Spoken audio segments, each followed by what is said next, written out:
നമസ്തേ. നമസ്തേ. 2024 +2 റിസൾട്ടുകളെല്ലാം publish ചെയ്തിരിക്കുന്നു. State syllabus, CBC, ISC, അതുപോലെ NEET എക്സാമും കഴിഞ്ഞിരിക്കുന്നു. MBBS അതൊരു സ്വപ്നവും പ്രതീക്ഷയും ആഗ്രഹവും ഒക്കെയാണ് എല്ലാവരുടെ മനസ്സിലും. മെഡിക്കൽ ആസ്പിരൻസിൻ്റെ എല്ലാം മനസ്സിൽ MBBSഉം അതൊരു ഗവൺമെൻറ് മേഖലയിലെ പ്രവേശനവും ഒക്കെ നമ്മളുടെ ഒരു ആഗ്രഹമായി ഈ 2025 അതിനു വേണ്ടിയിട്ടുള്ളൊരു തയ്യാറെടുപ്പിലോട്ട് കടക്കുന്ന സമയമാണ് എല്ലാവരും. ഒന്ന് രണ്ട് കാര്യങ്ങൾ ഓർമ്മിപ്പിക്കുവാൻ, അല്ലെങ്കിൽ നിങ്ങൾക്കറിയാവുന്നത് നമുക്കൊന്ന് പരസ്പരം ചർച്ച ചെയ്യാൻ മലയാളി സമൂഹം ചർച്ച ചെയ്യേണ്ട ഒരു സമയമാണ് ഇത്, അല്ലേ? നമ്മൾ മെഡിക്കലിൻ്റെ മേഖലയിലോട്ട് മെഡിക്കൽ ആസ്പിരൻസ് ആയിട്ട് നോക്കുമ്പോൾ ധാരാളം കുട്ടികൾ കേരളത്തിലെ മെഡിക്കൽ കോളേജുകൾ, ഗവൺമെൻറ് മേഖലയിലെ മെഡിക്കൽ കോളേജുകൾ, അല്ലെ ഓൾ ഇന്ത്യ ലെവലിലുള്ള മെഡിക്കൽ കോളേജുകളിലൊക്കെ പ്രവേശനം ആഗ്രഹിച്ച് റിപ്പീറ്റ് ചെയ്യുകയും അല്ലെങ്കിൽ റിപ്പീറ്റ് ചെയ്യുകയും ഒക്കെ ചെയ്യുന്ന ഒരു സമയമാണ്, അല്ലെങ്കിൽ അതിന് ചേരാൻ തുടങ്ങുന്ന സമയമാണ് മെയ് ജൂൺ മാസങ്ങളിൽ. ഒരു വിദ്യാർത്ഥി റിപ്പീറ്റ് ചെയ്യാനെടുക്കുന്ന തീരുമാനം എന്തിനെ ആസ്പദമാക്കിയാവണം? ഏതാണ്ട് ലക്ഷക്കണക്കിന് വിദ്യാർത്ഥികളെയും അവരുടെ രക്ഷിതാക്കളെയും ഒക്കെ അഭിമുഖീകരിച്ച മായറാണി ടീച്ചറിൽ നിന്നാണ് നമുക്കിന്ന് ചോദിച്ചറിയേണ്ടത്. റിപ്പീറ്റ് ചെയ്യുമ്പോൾ എന്തൊക്കെയാണ് നാം ശ്രദ്ധിക്കേണ്ടത്? എന്തിനെയൊക്കെയാണ് നാം അഭിമുഖീകരിക്കേണ്ടി വരുന്നത്? എന്തിനെയൊക്കെയാണ് നാം ഓവർകം ചെയ്യാൻ പഠിക്കേണ്ടത്? ആദ്യമായിട്ട് ടീച്ചർ, നമുക്ക് +2 റിസൾട്ടുകളെല്ലാം വന്നിരിക്കുമ്പോൾ പലതരത്തിലുള്ള മാർക്കുകൾ, പല സ്ട്രീമുകളെല്ലാം റിപ്പീറ്റ് ചെയ്യാൻ എടുക്കുന്ന ഒരു തീരുമാനം ഒരു വിദ്യാർത്ഥി എന്തിനെ ആശ്രയിച്ചായിരിക്കണം ഒരു തീരുമാനം എടുക്കേണ്ടത്? ഏറ്റവും ഇമ്പോർട്ടൻ്റ് ആയിട്ടുള്ള ഒരു കാര്യം, സ്വപ്നം കാണാൻ നമുക്ക് എല്ലാവർക്കും ഇഷ്ടമാണ്, നമുക്ക് ആഗ്രഹമാണ്. ഒരു പക്ഷേ എനിക്ക് തോന്നുന്നു സർ, സ്കൂളിലൊക്കെ ആകുമ്പോൾ നമ്മൾ ഇപ്പോൾ ഒരു ഡോക്ടറിനെ കാണുമ്പോൾ നമുക്ക് ഡോക്ടർ ആകണം, ഒരു എഞ്ചിനീയറെ കാണുമ്പോൾ നമുക്ക് എഞ്ചിനീയർ ആകണം, ഫ്ലൈറ്റിൽ ട്രാവൽ ചെയ്യുമ്പോൾ നമുക്ക് പൈലറ്റ് ആകണം. അങ്ങനെ ശരിക്കും പറഞ്ഞാൽ നമ്മുടെ ആഗ്രഹങ്ങൾക്കൊരു സ്ഥിരതയോ അല്ലെങ്കിൽ ഞാൻ എന്തായി തീരണം എന്ന് വളരെ ചെറുപ്പം തൊട്ടേ ആഗ്രഹിച്ചു വരുന്ന കുട്ടികൾ കുറവാണ്. അതെ, തീർച്ചയായിട്ടും. ചില കുട്ടികളുണ്ട് വളരെ ചെറുതിലെ തന്നെ എനിക്ക് ഡോക്ടറായിട്ട് വരണം എന്നൊക്കെ പറഞ്ഞ് അതിനുവേണ്ടി ശ്രമിക്കുന്ന കുട്ടികൾ 6th തൊട്ട് അല്ലെങ്കിൽ 5th തൊട്ടൊക്കെ ഉണ്ട്. പക്ഷെ എങ്കിൽ പോലും നമ്മൾ ഈ ജനറലൈസ്ഡ് വേയിൽ ഇപ്പൊ തന്നെ 25 ലക്ഷം ആപ്ലിക്കൻസ് ഉണ്ടെന്ന് പറയുമ്പോൾ ആ എഴുതിയ കുട്ടികളിൽ എത്രത്തോളം പേര് അത് എനിക്ക് വേണം, ഞാനത് കൃത്യമായിട്ട് ആഗ്രഹിച്ച് എനിക്ക് ആ പ്രൊഫഷൻ വേണം എന്ന് തീരുമാനിച്ചു വരുന്ന എത്ര കുട്ടികളുണ്ടെന്ന് ചോദിച്ചാൽ എനിക്ക് തോന്നുന്നു ഒരുപക്ഷെ നമ്മൾ എല്ലാവരും തന്നെ ഒന്ന് റീതിങ്ക് ചെയ്യേണ്ടി വരും. ഇനി രണ്ടാമത്തെ കാര്യം, പലപ്പോഴും ഇതൊരു സ്റ്റേറ്റസിന്റെ ഭാഗമായിട്ട് പാരൻസിന്റെ ഒരു കമ്പൽഷൻ.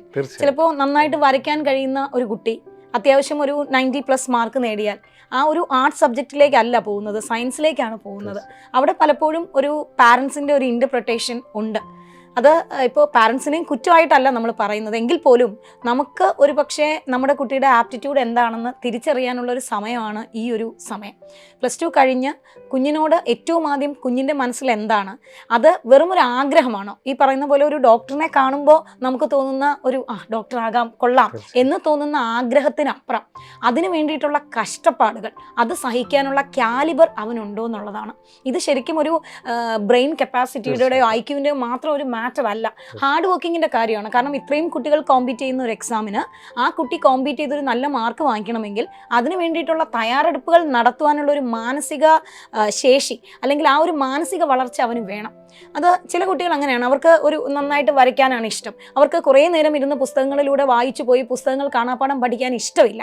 അങ്ങനെ ഒരു കുട്ടിയെ നമ്മൾ നിർബന്ധിച്ച്, അല്ലെങ്കിൽ അങ്ങനെ ഒരു കുട്ടി ഒരു പക്ഷേ ഒരു ദിവസം ഒരു ഡോക്ടറിനെ കണ്ടു അല്ലെങ്കിൽ ഒരു ഹോസ്പിറ്റലിൽ പോയപ്പോൾ ആ പ്രൊഫഷനോട് ഒരു ഇഷ്ടം തോന്നി വന്നാൽ ഒരു പക്ഷേ അവന് അതിലേക്ക് ചുവടുറപ്പിച്ച് നിൽക്കാൻ പറ്റുമെന്ന് തോന്നുന്നില്ല. അപ്പോൾ ഏത് കുട്ടിയാണ് റിപ്പീറ്റിന് ചെയ്യേണ്ടത്, അല്ലെങ്കിൽ ഏത് കുട്ടിയാണ് MBBS സ്വപ്നം കാണുന്നു എന്ന് പറയുമ്പോൾ ശരിക്കും ഇത് ഒരു നിമിഷം കണ്ട സ്വപ്നം അല്ലെങ്കിൽ ആഗ്രഹത്തിനപ്പുറം കുട്ടിയുടെ കാലിബറിനനുസരിച്ച് അല്ലെങ്കിൽ കുട്ടിയുടെ കഴിവുകൾ അതിന് ആപ്റ്റാണോ എന്ന് തിരിച്ചറിയാനുള്ള ബാധ്യത നമ്മൾ ഓരോ രക്ഷിതാക്കൾക്കും ഉണ്ട്. ഒരുപക്ഷെ എനിക്ക് തോന്നുന്നു ഈ ഡിജിറ്റൽ യുഗത്തിൽ ഏറ്റവും കൂടുതൽ കബളിക്കപ്പെടുന്ന, അല്ലെങ്കിൽ ഒരുപാട് മാധ്യമങ്ങൾ വഴി നമ്മൾ ഒരുപാട് പരസ്യങ്ങൾ, ഒരുപാട് കാര്യങ്ങൾ കണ്ടു പോവുകയാണ്. അപ്പോൾ ഇതിൽ ഏതാണ് ശരി ഏതാണ് തെറ്റ് എന്ന് പറയുമ്പോൾ നമ്മൾ ഒരു സ്ഥലത്ത് ചെന്നാൽ അല്ലെങ്കിൽ ആ സ്ഥലത്തുള്ള എല്ലാ സൗകര്യങ്ങളും നമുക്ക് കിട്ടിയാൽ എൻ്റെ കുഞ്ഞിനെ കൊണ്ട് ആ കോമ്പറ്റീഷനിൽ പാർട്ടിസിപ്പേറ്റഡ് ആയി മുന്നിലെത്താൻ പറ്റുമോ? ഓടാൻ ഇഷ്ടമില്ലാത്ത ഒരു കുട്ടിയെ പിടിച്ച് ഓട്ടക്കളത്തിൽ കൊണ്ട് നിർത്തിയിട്ട് മാരത്തോൺ ഓടാൻ പറഞ്ഞാൽ അവൻ ഓടില്ല. അപ്പോൾ അങ്ങനെ അത് ഇഷ്ടപ്പെടുന്ന, അതിനെ ആഗ്രഹിക്കുന്ന കുഞ്ഞാണോ, അല്ലെങ്കിൽ എൻ്റെ കുഞ്ഞിൻ്റെ കപ്പാസിറ്റി എന്താണെന്ന് വേണം നമ്മൾ ആദ്യം മനസ്സിലാക്കാൻ. അപ്പോൾ നിങ്ങൾ ഇപ്പം ചില ആൾക്കാരെങ്കിലും ഇതിനോട് വിയോജിക്കുന്നുണ്ടാകാം. അവർ ചോദിക്കും, നമുക്ക് ഇപ്പോൾ എൻ്റെ മോനെ എനിക്ക് ഡോക്ടർ ആക്കണം എന്നാണ് ആഗ്രഹം, അവനെ തല്ലി പഠിപ്പിച്ചൂടെ? പക്ഷെ അവിടെ ഒരു കാര്യം, നമ്മൾ എത്ര തല്ലി പഠിപ്പിച്ചാലും അല്ലെങ്കിൽ നമ്മൾ എത്ര പകർന്നു കൊടുത്താലും അവൻ്റെ മെൻറ്റാലിറ്റി അത് അക്സെപ്റ്റ് ചെയ്യാനും അതിനനുസരിച്ച് അവിടെയാണ് നമ്മൾ ഈ സ്ട്രെസ് ക്രിയേറ്റഡ് ആയിട്ട് കുഞ്ഞിന് ആ പ്രോബ്ലം ഉണ്ടാകുന്നു, കുഞ്ഞിന് ഈ പ്രോബ്ലം ഉണ്ടാകുന്നു. കാരണം ഒരു പക്ഷേ അവൻ ഈ ചുറ്റുപാടുമുള്ള കാര്യങ്ങളെക്കുറിച്ചൊന്നും അറിയുന്നില്ല. എന്തെങ്കിലും ഒരു പരസ്യവാചകത്തിൽ അല്ലെങ്കിൽ അവൻ കുഞ്ഞിലെ കണ്ട ഒരു സ്വപ്നം, ആ ഡോക്ടർ ആകണം, അതിലേക്ക് വന്നു വീഴുമ്പോൾ അവിടെ എന്താണ് നടക്കുന്നതെന്നോ അതിനുള്ള എന്നെക്കൊണ്ട് അതിന് പറ്റുമെന്നോ അവനും ചിന്തിക്കുന്നില്ല, രക്ഷിതാക്കളും ചിന്തിക്കുന്നില്ല. ആ ചിന്തയില്ലായ്മ തന്നെയാണ് ഒരുപക്ഷെ ഏറ്റവും അവസാന നിമിഷം വരുമ്പോൾ നമ്മൾ ഡിപ്രഷൻ അടിക്കുന്നു, കുഞ്ഞിന് മാനസികമായിട്ടുള്ള പ്രശ്നങ്ങൾ വരുന്നു, അല്ലെങ്കിൽ അവൻ പറ്റാതാകുന്നു, വെറുതെ ഒരു വർഷം പോയി, അല്ലെങ്കിൽ കാശ് കൊണ്ട് കൊടുത്തു. ആ കുഞ്ഞിന് വളർന്നു വരാനുള്ള ഒരുപാട് ഓപ്പർച്യൂണിറ്റീസ് ഉള്ള ഒരു സമയത്താണ് നമ്മൾ നിൽക്കുന്നത് എന്നുള്ളതാണ് അതിലെ ഏറ്റവും സങ്കടകരമായ ഒരു അവസ്ഥ. ഒരു പക്ഷേ ഈ പറയുന്ന പോലെ വരയ്ക്കാൻ ഇഷ്ടപ്പെടുന്ന അല്ലെങ്കിൽ പാട്ട് പാടാൻ ഇഷ്ടപ്പെടുന്ന, ഡാൻസ് കളിക്കാൻ ഇഷ്ടപ്പെടുന്ന ഒരു കുഞ്ഞിന് ലോക പ്രശസ്തിയിലേക്ക് എത്താനുള്ള കഴിവുകൾ അല്ലെങ്കിൽ അങ്ങനെ ഒരു സാഹചര്യം അവന് ഉണ്ടാക്കി കൊടുക്കാനുള്ള ഓപ്പർച്യൂണിറ്റീസ് ഇന്ന് ഈ ലോകത്തുണ്ട്. ആ ഓപ്പർച്യൂണിറ്റീസിനെ കണ്ടില്ല എന്ന് നടിച്ചുകൊണ്ട് നമ്മൾ അവനിലേക്ക് വേറൊരു കാര്യം നമ്മൾ അങ്ങ് കൊടുക്കുകയാണ്. അത് ചെയ്യുന്നത് ഈ തുമ്പിയെ കൊണ്ട് കല്ലെടുപ്പിക്കുന്നത് പോലെ നമ്മൾ എടുക്കുന്നു. അവൻ്റെ ജീവിതത്തിൽ എപ്പോഴാണ് ഫ്രസ്ട്രേഷൻ വരുന്നതെന്നോ എങ്ങനെയാണ് മുന്നോട്ട് പോകണമെന്നോ നമ്മൾ വേണം ചിന്തിക്കാൻ. സോ ആരാണ് റിപ്പീറ്റ് ചെയ്യുന്നത് എന്നുള്ളതിൽ ഏറ്റവും ആദ്യത്തെ കാര്യം കുഞ്ഞുമായിട്ട് അത് നന്നായിട്ട് കമ്മ്യൂണിക്കേറ്റ് ചെയ്യുകയും ചെറുപ്പം മുതൽ അവൻ വളർന്നു വന്നപ്പോൾ അവൻ കാണിച്ച കുറേ കാര്യങ്ങൾ അല്ലെങ്കിൽ അവൻ്റെ ഇൻട്രസ്റ്റുകൾ നമ്മൾ മനസ്സിലാക്കുകയും ചെയ്തവരാണ്. അതിന് കൂടുതൽ വാല്യൂ കൊടുത്താൽ തന്നെ ഒരു പക്ഷേ ആദ്യത്തെ ക്വസ്റ്റിന് ഉത്തരമാകും. തീർച്ചയായിട്ടും. കാരണം നമ്മുടെ സമൂഹം തന്നെ സ്വപ്നം കാണാൻ പഠിപ്പിക്കുന്നവയാണ്. സ്വപ്നം യാഥാർത്ഥ്യമാക്കാൻ സഹായിക്കുന്നവർ വളരെ വളരെ കുറച്ചേ ഉള്ളൂ താനും.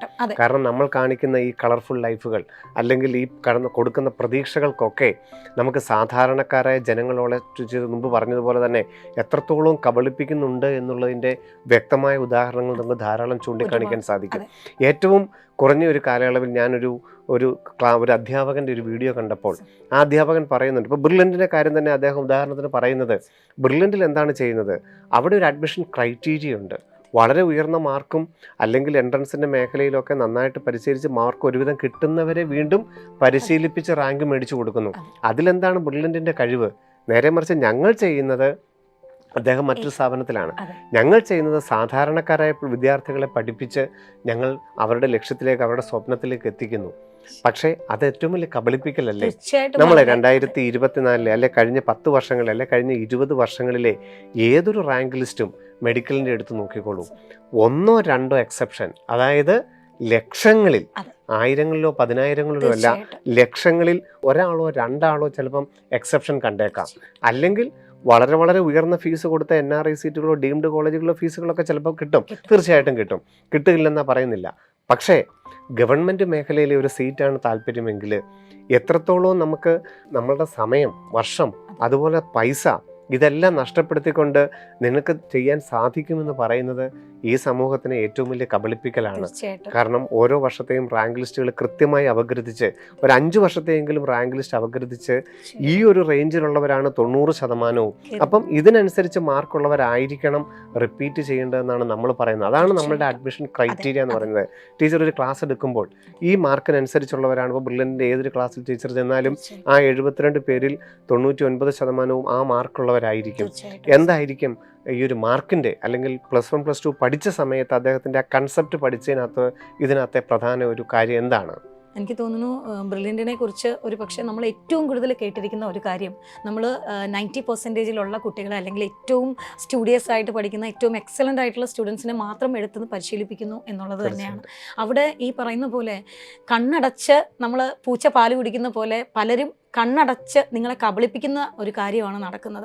കാരണം ഞാൻ മനസ്സിലാക്കിയിടത്തോളം, ഞാനൊരു അധ്യാപികയാണ്, 10-15 വർഷമായിട്ട് പഠിപ്പിച്ചുകൊണ്ടിരിക്കുകയാണ് എൻട്രൻസിൻ്റെ മേഖലയിൽ മാത്രം.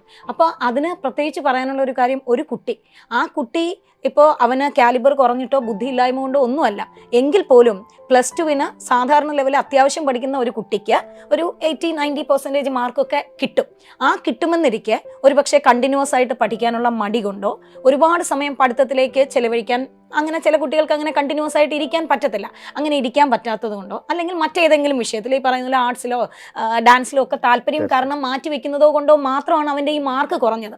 അവൻ ശരിക്കും ആ ഒരു കാലിബർ ഉണ്ടെങ്കിൽ ഡിസ്ക്രിപ്റ്റീവായിട്ട് ചോദിക്കുന്ന ക്വസ്റ്റിന് ഡെഫിനറ്റ് ആയിട്ടും അവൻ ആൻസർ ചെയ്യാൻ പറ്റുകയും അവൻ ആ പരീക്ഷയ്ക്ക് തന്നെ അത്യാവശ്യം നല്ല മാർക്ക് വാങ്ങിക്കാൻ പറ്റുകയും ചെയ്യും. അപ്പോൾ അങ്ങനെ ഇരുന്ന് പഠിക്കാൻ വില്ലിങ് അല്ല, അല്ലെങ്കിൽ അതിന് ആ ഒരു ടെൻഡൻസി കുഞ്ഞിന് ചെറുതിലേ ഉണ്ടായില്ല, അല്ലെങ്കിൽ അത് ഇഷ്ടമില്ല, അവന് വേറെ എന്തെങ്കിലും കാര്യങ്ങളിൽ താല്പര്യമുള്ള കുട്ടിയാണ്. ആ കുട്ടിയെ നമ്മൾ ഇപ്പോൾ 2 മണിക്കൂർ അല്ലെങ്കിൽ 4 മണിക്കൂർ 5 മണിക്കൂർ ഇരുന്ന് പഠിച്ചാൽ പോലും നമുക്ക് 90% മാർക്ക് കിട്ടുമായിരുന്നു. അപ്പോൾ ഒരു ദിവസം കൃത്യമായിട്ട് 4 മണിക്കൂർ പഠിക്കാൻ പറ്റാത്ത ഒരു കുട്ടിയെ കൊണ്ടുവന്ന് ദിവസം 16 മണിക്കൂർ ഞാൻ പഠിപ്പിച്ച് റാങ്ക് വാങ്ങിച്ചു കൊടുക്കാം എന്ന് പറയുന്നത് ഏറ്റവും വലിയ മണ്ടത്തരമായിട്ട് എനിക്ക് തോന്നുന്നു. ഇത്രയും എഡ്യൂക്കേറ്റഡ് ആയിട്ടുള്ള ആൾക്കാരുള്ള നമ്മുടെ സംസ്ഥാനത്താണ് ഏറ്റവും കൂടുതൽ കബളിക്കപ്പെടുന്ന ആൾക്കാരും ഉള്ളതെന്ന് പറയേണ്ടി വരുന്നത് വളരെ ബുദ്ധിമുട്ടോടുകൂടി തന്നെയാണ്. ഒരു വർഷത്തെ സമയം ലക്ഷക്കണക്കിന് രൂപയാണ് നഷ്ടപ്പെടുന്നത്. അതെ, അവിടെ പൈസയുടെ കാര്യത്തിലോ അല്ലെങ്കിൽ സമയത്തിന്റെ കാര്യത്തിലോ നമ്മൾ പാരന്റ്സ് വിചാരിക്കുന്നത് കുഞ്ഞെങ്ങനെയെങ്കിലും രക്ഷപ്പെടട്ടെ എന്നാണ്. പക്ഷെ അവിടെ ആ രക്ഷപ്പെടുമ്പോൾ മറഞ്ഞിരിക്കുന്ന കാപട്യത്തെയാണ് നമ്മൾ തിരിച്ചറിയേണ്ടത്. 30% മാർക്ക് വാങ്ങിക്കുന്ന ഒരു കുട്ടി റാങ്ക് വാങ്ങിക്കുന്നു എന്ന് പറയുമ്പോൾ അവിടെ എക്സെപ്ഷൻ ഉണ്ട്. പക്ഷെ ആ എക്സെപ്ഷൻ എന്ന് പറയുന്നത് ലക്ഷക്കണക്കിന് കുട്ടികളിൽ ഒരാളാണ്. അത് മേ ബി പരീക്ഷാ സമയത്ത് അവൻ എന്തെങ്കിലും പ്രശ്നങ്ങൾ ഉണ്ടായതുകൊണ്ടോ ആരോഗ്യ പ്രശ്നങ്ങളിലോ എന്തെങ്കിലും കാരണങ്ങളാൽ +2 പരീക്ഷയ്ക്ക് മാർക്ക് കുറഞ്ഞു, ഓക്കെ, അവൻ പഠിച്ച എൻട്രൻസിന് മാർക്ക് വാങ്ങിക്കുന്നു. അതിനപ്പുറം ഒരു 30% അല്ലെങ്കിൽ 40% പോട്ടെ, ഒരു 60% മാർക്കേ ഞാൻ വാങ്ങിക്കുന്നുള്ളൂ, +2 എന്നെ കൊണ്ട് അത്രേ പറ്റി എന്ന് പറയുന്ന ഒരു കുട്ടി ഒരിക്കലും ഒരു 16 മണിക്കൂർ ഇരുന്ന് ഇത്രയും കോമ്പറ്റീറ്റീവ് ആയിട്ടുള്ള ഒരു പരീക്ഷയ്ക്ക് വേണ്ടി പഠിച്ച് അതിന് തയ്യാറെടുക്കുമെന്ന് പറയുന്നത് ഈ പറയുന്ന പോലെ നമ്മൾ ഇത്രയും ലിറ്ററസി റേറ്റ് ഒക്കെ ഉള്ള ഒരു സ്റ്റേറ്റിൽ നിന്ന് വരുന്ന ആൾക്കാർ അതെങ്ങനെ വിശ്വസിച്ച് പോകുന്നു എന്ന് ആലോചിക്കുമ്പോഴാണ് നമുക്ക് ശരിക്കും സങ്കടം വരുന്നത്. തീർച്ചയായിട്ടും. കാരണം അവിടെ നമുക്ക് മറ്റൊന്നും, കാരണം ഇപ്പം ബ്രില്യൻറ്റിൽ നമുക്കറിയാം നമുക്ക് ഇത്രത്തോളം നമുക്ക് ഫെസിലിറ്റികളുണ്ട്, ഇത്രത്തോളം സെന്ററുകളുണ്ട്, ഓൺലൈൻ പ്ലാറ്റ്ഫോമുകളുണ്ട്. അതുകൊണ്ട് മാർക്കിന്റെ ക്രൈറ്റീരിയകളൊക്കെ ഇല്ലാതെ എല്ലാവരെയും അക്കോമഡേറ്റ് ചെയ്യാനും അവർക്കൊക്കെ താമസ സൗകര്യങ്ങൾ അറേഞ്ച് ചെയ്യാനും വേണമെങ്കിൽ ഇന്ന് സാധിക്കും. പക്ഷേ അഡ്മിഷൻ ക്രൈറ്റീരിയ എന്ന് പറയുന്നത് ഏതെങ്കിലും ഒരു മേഖലയിൽ, ഒന്നുകിൽ +2 മേഖലയിൽ, അല്ലെ 10th മേഖലയിൽ, അല്ലെ എൻട്രൻസിൻ്റെ മേഖലയിൽ അവനവൻ്റെ കഴിവ് പ്രകടിപ്പിച്ച ഒരു വ്യക്തിക്ക് തീർച്ചയായിട്ടും റിപ്പീറ്റ് ചെയ്യുന്നതിന് യാതൊരു തടസ്സവുമില്ല എന്നുള്ളത് തന്നെയാണ് ഈ വാക്കുകളിൽ നിന്ന് വ്യക്തമാകുന്നത്. ഇതല്ല എന്നുണ്ടെങ്കിൽ ആ വ്യക്തിയുടെ പാഷൻ അനുസരിച്ച് ദയവായിട്ട് അദ്ദേഹത്തിന് പറ്റിയ ഒരു മേഖല തിരഞ്ഞെടുക്കുകയാണ് ചെയ്യേണ്ടത്. തീർച്ചയായിട്ടും ഇതിന് മറുവശവുമുണ്ട്. അങ്ങനെയാണെങ്കിൽ ബ്രില്യൻറ്റിൽ എടുക്കുന്ന മുഴുവൻ വിദ്യാർത്ഥികൾക്കും അഡ്മിഷൻ കിട്ടുന്നില്ലല്ലോ. 90%, 95%, 99% വിദ്യാർത്ഥികൾ എടുക്കുന്നു. മുഴുവൻ വിദ്യാർത്ഥികളെ പഠിപ്പിച്ചിട്ടും അവരെ ഗവൺമെൻറ് മേഖലയിൽ എത്തിക്കാൻ സാധിക്കുന്നില്ലല്ലോ എന്നുള്ളതിന് എന്തായിരിക്കും നമുക്ക് മറുപടി പറയാൻ സാധിക്കുക? അതിന് തീർച്ചയായിട്ടും പറയാനുള്ളത് ഈ പറയുന്ന പോലെ വരുന്ന കുട്ടികളെല്ലാം തന്നെ എക്സലൻ്റ് ആയിട്ട് പഠിക്കുന്നവരാണ്. അവിടെ ഈ ഓടാൻ തയ്യാറായിട്ട് നിൽക്കുന്ന കുട്ടികളാണ് എല്ലാവരും. അവർക്ക് നന്നായിട്ട് ഓടാനും അറിയാം. അവിടെ അവരുടെ വേഗം, അവർ ഓരോ ക്വസ്റ്റിനെയും എങ്ങനെ മാനേജ് ചെയ്യുന്നു, അല്ലെങ്കിൽ ഓരോ ക്വസ്റ്റിനെയും എത്ര ഇൻഡെപ്തിൽ അവർ മനസ്സിലാക്കുന്നു, ഓരോ കോൺസെപ്റ്റും അവർ മറ്റു കുട്ടികളെക്കാൾ വേഗത്തിൽ എങ്ങനെ ക്യാച്ച് ചെയ്യുന്നു, അതെങ്ങനെ പരീക്ഷാ പേപ്പറിൽ ഇൻ്റർപ്രറ്റ് ചെയ്യുന്നു. ഇതാണ് നമ്മൾ ഓരോ കുട്ടിയും എന്തുകൊണ്ട് 99 വാങ്ങിച്ച കുട്ടികൾ 3 പേർ മത്സരിക്കുമ്പോൾ ഒരാൾ എന്തുകൊണ്ടേ മുന്നിൽ കയറുന്നു എന്ന ചോദ്യത്തിന് നമുക്ക് ശരിക്കും പറഞ്ഞാൽ ഒരു ഓട്ട മത്സരം തന്നെയാണ് എനിക്ക് ഉദാഹരണമായിട്ട് പറയാനുള്ളത്. എല്ലാവരും നന്നായിട്ട് ഓടാൻ അറിയാമെന്നുള്ള ആളുകളാണെങ്കിലും അതിലൊരാൾ ഇച്ചിരി ഒന്ന് വേഗത്തിലോടും. അതുപോലെ തന്നെ പരീക്ഷാ സമയത്ത് നമ്മൾ പഠിക്കുന്ന കോൺസെപ്റ്റ് നമ്മൾ എത്ര പറഞ്ഞു കൊടുത്താലും അത് ഏറ്റവും വേഗം ഗ്രാസ്പ് ചെയ്യുകയും അതിനെ വീണ്ടും വീണ്ടും പഠിച്ച് ഉറപ്പിച്ചു വയ്ക്കുകയും പരീക്ഷയാകുന്ന സമയത്ത് കൃത്യമായ ടൈം ലിമിറ്റിനുള്ളിൽ തന്നെ അത് ഒബ്ജക്റ്റീവായിട്ട് കൊണ്ടുവരികയും ചെയ്യാനുള്ള ഒരു കുഞ്ഞിൻ്റെ കഴിവ് അത് തന്നെയായിരിക്കും ഈ മാർക്കിന് മുകളിലായിട്ട് റാങ്ക് ക്രൈറ്റീരിയ വരുമ്പോൾ അവൻ മുന്നിൽ കയറാനുള്ള കാരണവും. തീർച്ചയായിട്ടും. കാരണം അത് തന്നെയാണ് അതിൻ്റെ ഒരു ലോജിക്ക്, ഒബ്ജക്റ്റീവിലോട്ടുള്ളൊരു ലോജിക്ക് ഡെവലപ്പ് ചെയ്യാൻ ഓരോ വ്യക്തികൾക്കുമുള്ള ഓരോ കഴിവുകളുണ്ട്. അതിനുള്ള പരിശീലനം നമ്മൾ മാക്സിമം കൊടുക്കുന്നു. പക്ഷേ ഇവിടെ എപ്പോഴും ബ്രില്യൻറ്റിൻ്റെ ഏത് റിസൾട്ട് എടുത്തു കഴിഞ്ഞാലും നമ്മൾ ആദ്യ സ്ഥാനം കൊടുക്കുന്നത് കുട്ടികൾക്കാണ്. നല്ല കുട്ടികൾ വരുന്നു, അവർ നല്ല രീതിയിൽ പരിശീലിക്കുന്നു, അവരെ അവരുടെ ആഗ്രഹത്തിനനുസരിച്ച് അവരുടെ സ്വപ്നങ്ങൾ യാഥാർത്ഥ്യമാക്കുവാൻ തീർച്ചയായിട്ടും നമ്മൾ ബ്രില്യൻറ്റ് എപ്പോഴും മുൻപന്തിയിലുണ്ടെന്നുള്ളത് നിങ്ങൾക്ക് മനസ്സിലാക്കാൻ സാധിക്കും. ഇനി നമുക്ക് NCERT-യിലൊക്കെ നോക്കിക്കഴിഞ്ഞാൽ എത്രത്തോളം NCERT ബേസ്ഡ് ഒരു കുട്ടിക്ക് ഒരു കഴിവുണ്ടായിരിക്കണം റിപ്പീറ്റൊക്കെ ചെയ്യുമ്പോൾ. കാരണം ഈ വർഷം ഇപ്പം 2023, 2024 എടുത്താൽ സാധാരണ ഒരു ആവറേജ് ലെവൽ ക്വസ്റ്റ്യൻ, ഒരു മോഡറേറ്റ് ലെവൽ ക്വസ്റ്റ്യൻ ആണ്, ഒരിക്കലും ടഫ് അല്ല. അപ്പം ആ രീതിയിൽ ആ കുട്ടി എന്തിനെയാണ് ഫോക്കസ് ചെയ്യേണ്ടത്? തീർച്ചയായിട്ടും ആ കുട്ടി ഫോക്കസ് ചെയ്യേണ്ടത് NCERT തന്നെയാണ്. കാരണം ഈ വർഷത്തെ ക്വസ്റ്റ്യൻ എടുത്താൽ പോലും NCERT വിട്ട് അല്ലെങ്കിൽ ഔട്ട് ഓഫ് NCERT എന്ന് പറയുന്ന ഒരു ക്വസ്റ്റ്യൻ വന്നിട്ടില്ല. പക്ഷേ അവർ ഡിസ്ക്രിപ്റ്റീവ് പഠിക്കുന്നതിനപ്പുറം ഓരോ സെൻറ്റൻസിനെയും അല്ലെങ്കിൽ ഓരോ കോൺസെപ്റ്റിനെയും വിലയിരുത്തുന്നതിൽ അതിൽ എത്രത്തോളം ആഴത്തോടെ അവർ പഠിക്കുന്നു അത്രത്തോളം വേഗത്തിൽ അതിലേക്ക് നമുക്ക് എത്താൻ പറ്റും. കാരണം 4 ഓപ്ഷനുകൾ ഒരുപോലെ ഇരിക്കുമ്പോൾ ഡിസ്ക്രിപ്റ്റീവ് എഴുതാൻ കഴിയുന്ന ഒരു കുട്ടിക്ക് ആ ഓപ്ഷൻ കൃത്യമായിട്ട് ചൂസ് ചെയ്യാൻ പറ്റണം എന്നില്ല. അതിലേക്ക് അവനെ എത്തിക്കാൻ ഒരു പാരഗ്രാഫ് എഴുതിയ സ്ഥലത്ത് നിന്ന് അല്ലെങ്കിൽ ഒരു പേജ് എഴുതിയ സ്ഥലത്ത് നിന്ന് കൃത്യമായി ഒരു ആൻസറിലേക്ക് വരാൻ അവൻ എടുക്കുന്ന ഒരു സമയം, അത് കൃത്യമായി ഓരോ കോൺസെപ്റ്റിനെയും അവൻ്റെ ഉള്ളിലേക്ക് എത്തിക്കുന്ന സമയവും തമ്മിൽ വളരെ ഒരു ചേർച്ചയുണ്ട്. എത്ര വേഗം അവൻ ആ കോൺസെപ്റ്റിനെ NCERTയുടെ ഓരോ വരികളിലൂടെയും അവൻ കടന്നു പോകുമ്പോൾ, NCERTയ്ക്ക് അപ്പുറം നമുക്ക് വേറെ ഒരു ടെക്സ്റ്റ് ബുക്കുകളും ഇല്ല തന്നെ, അത് മാത്രം പഠിച്ചാൽ മതി. പക്ഷേ പഠിച്ചാൽ മതി എന്ന് പറയുമ്പോഴും ഒരു കോമ്പറ്റേറ്റീവ് എക്സാമിനേഷൻ ഫേസ് ചെയ്യുന്ന ഒരു കുട്ടി അതിലുള്ള ഓരോ ലൈൻ ബൈ ലൈനായിട്ട് ഓരോ സെൻറ്റൻസിനെയും കീറി മുറിച്ച് അനലൈസ് ചെയ്ത് പഠിക്കണം. അങ്ങനെ പഠിച്ചു കഴിഞ്ഞാൽ അവന് ഒരു പ്രോബ്ലവും ഇല്ലാതെ ഏറ്റവും നല്ല രീതിയിൽ തന്നെ ഒരു റാങ്കിലേക്ക് വരാൻ പറ്റും. പക്ഷെ അതിന് നല്ലൊരു ഹാർഡ് വർക്കിൻ്റെ ആവശ്യമുണ്ട്. പ്ലസ് സയൻറ്റിഫിക് ആയിട്ടുള്ള ഒരു മെത്തഡോളജി അത് വേണം. ആ ഒരു മെത്തഡോളജിയിൽ കൂടെ മാത്രമേ അവൻ അതിലേക്ക് എത്തിച്ചേരാൻ പറ്റൂ. ആ മെത്തഡോളജിയാണ് നമ്മൾ കുട്ടികൾക്ക് ഇവിടെ കൊടുക്കുന്നത്. അപ്പം ഏറ്റവും നന്നായിട്ട് കഠിനാധ്വാനം ചെയ്യാൻ, സ്വയം അർപ്പിക്കാൻ എത്രത്തോളം കഴിയും എന്നുള്ളത് ഓരോ വിദ്യാർത്ഥിയും മനസ്സിലാക്കിയിട്ട് വേണം റിപ്പീറ്റ് ചെയ്യാനുള്ള തീരുമാനമെടുക്കാനായിട്ട്. ടീച്ചർ 2-3 കാര്യങ്ങൾ പറഞ്ഞു. പാഷൻ്റെ കാര്യം പറഞ്ഞു. പാഷൻ എത്രത്തോളം ഈ ഒരു കോഴ്സിനോട് ഉണ്ടാകണം എന്നുള്ള കാര്യം പറഞ്ഞു. ഏതെങ്കിലും അക്കാഡമിക്കായിട്ടൊരു കഴിവുണ്ടോ എന്നുള്ളത് നോക്കണമെന്ന് പറഞ്ഞു. അതുപോലെ തന്നെ എത്രത്തോളം NCERTയിലൂടെ ഈ പഠിക്കുന്ന 14-16 മണിക്കൂറിൽ എത്രത്തോളം കഠിനാധ്വാനം ചെയ്യേണ്ടി വരുമെന്നുള്ളത് പറഞ്ഞു. മറ്റൊരു മേഖല നമുക്കറിയാം, ഇന്ന് +2വിന് ശേഷം ഏതൊരു മേഖലയിലോട്ട് പോകണമെങ്കിലും ഒരു കോമ്പറ്റേറ്റീവ് എക്സാമിനെ ഫേസ് ചെയ്യേണ്ടതുണ്ട്. എഞ്ചിനീയറിങ്ങോ മെഡിക്കലോ റിസർച്ചോ ഡിഗ്രിയോ ഏത് മേഖലയുമാകട്ടെ ഒരു കോമ്പറ്റേറ്റീവ് എക്സാമിനേഷനെ ഫേസ് ചെയ്യേണ്ടതായിട്ടുണ്ട്. ഇതിൽ മാനസികാരോഗ്യത്തിൻ്റെ ഒരു ടെൻഷൻ്റെ അല്ലെങ്കിൽ ഒരു ടെൻഷൻ ഫ്രീ ക്യാമ്പസിൻ്റെ എത്രത്തോളം ആവശ്യകതയുണ്ട്? തീർച്ചയായിട്ടും സർ, എനിക്ക് തോന്നുന്നു ഈ പറയുന്ന പോലെ അവിടെയാണ് പാഷൻ്റെ ഒരു കാര്യം കൂടെ ചേർത്ത് പറയാനുള്ളത്. നമ്മൾ ഒരു കാര്യത്തിൽ പാഷനേറ്റ് ആണെങ്കിൽ ഇച്ചിരി ഒരു സ്ട്രെനുവസ് ആയി പോയാലും നമ്മൾ അതിനെ ആസ് സച്ച് അക്സെപ്റ്റ് ചെയ്യും. കാരണം അതെൻ്റെ പാഷനാണ്. അപ്പോൾ ഞാൻ പാഷനേറ്റ് ആണെങ്കിൽ എനിക്കത് മുന്നോട്ട് കൊണ്ടുപോകാൻ ഇച്ചിരി ഒരു ഹാർഡ് വർക്കും സ്ട്രെയിനും ഒക്കെ തോന്നിയാലും ഞാൻ മുന്നോട്ട് കൊണ്ടുപോവുക തന്നെ ചെയ്യും. നേരെ മറിച്ച് പാഷൻ ഇല്ലാതെ ഞാൻ വരുമ്പോൾ എനിക്കതൊരു ബേർഡൻ ആയിട്ട് തോന്നും. അപ്പം നമുക്ക് ഈ 14 മണിക്കൂർ പഠിത്തം എന്ന് പറയുന്നത് എത്രയൊക്കെ നമ്മൾ ഫ്രണ്ട്ലി അറ്റ്മോസ്ഫിയർ, എത്രയൊക്കെ സ്റ്റുഡൻറ്റ് ഫ്രണ്ട്ലി അറ്റ്മോസ്ഫിയർ കൊടുത്താലും കുഞ്ഞിന് അതൊരു ബേർഡൻ ആയിട്ട് തോന്നും. നേരെ മറിച്ച് പാഷനേറ്റ് ആയിട്ടുള്ള ഒരു കുട്ടിയാണ് വരുന്നതെങ്കിൽ നമ്മൾ കൊടുക്കുന്ന ഓരോ മെത്തേഡും, എനിക്ക് തോന്നുന്നു കഴിഞ്ഞ വർഷങ്ങളിലൊക്കെ ഞങ്ങൾ എപ്പോഴും പറയുമായിരുന്നു, ചില കുഞ്ഞുങ്ങളുണ്ട് നമ്മൾ ക്ലാസ് കഴിഞ്ഞ് ഇറങ്ങി വന്നാൽ ഉടനെ തന്നെ നമ്മുടെ പുറകെ വരും ബുക്കും കൊണ്ട്. നമ്മൾ ചില സമയത്ത് നമ്മൾ പോലും ഇറിറ്റേറ്റഡ് ആകും. ടോയ്ലറ്റിൽ പോകാൻ പോലും സമ്മതിക്കാതെ നമ്മുടെ പുറകെ ആ ടെക്സ്റ്റും കൊണ്ട് അതിൻ്റെ ഓരോ ലൈനും നമ്മൾ ക്ലാസ്സിൽ പറയുമ്പോൾ എന്തെങ്കിലും ഒരു അവർക്കത് മനസ്സിലാകാതെ വന്നാൽ, ആ കോൺസെപ്റ്റിന് ക്ലാരിറ്റി കുറവുണ്ടെങ്കിൽ അത് ക്ലിയർ ആകുന്നത് വരെ നമ്മുടെ പുറകെ നടക്കും.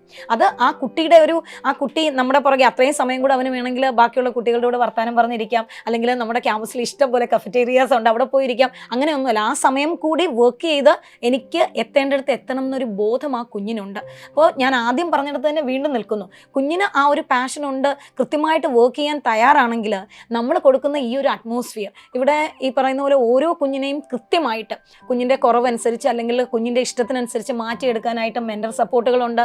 ഇനി മെൻറ്റേഴ്സ് അല്ലാതെ കോർഡിനേറ്റേഴ്സ് ഉണ്ട്, ഡയറക്ടേഴ്സ് പോലും. എല്ലാ ഡയറക്ടേഴ്സും, ഓരോ കുഞ്ഞുങ്ങളും നേരിട്ട് വന്നാണ് ഡയറക്ടേഴ്സിൻ്റെ അടുത്ത് അവരുടെ കാര്യങ്ങൾ പറയുന്നത്.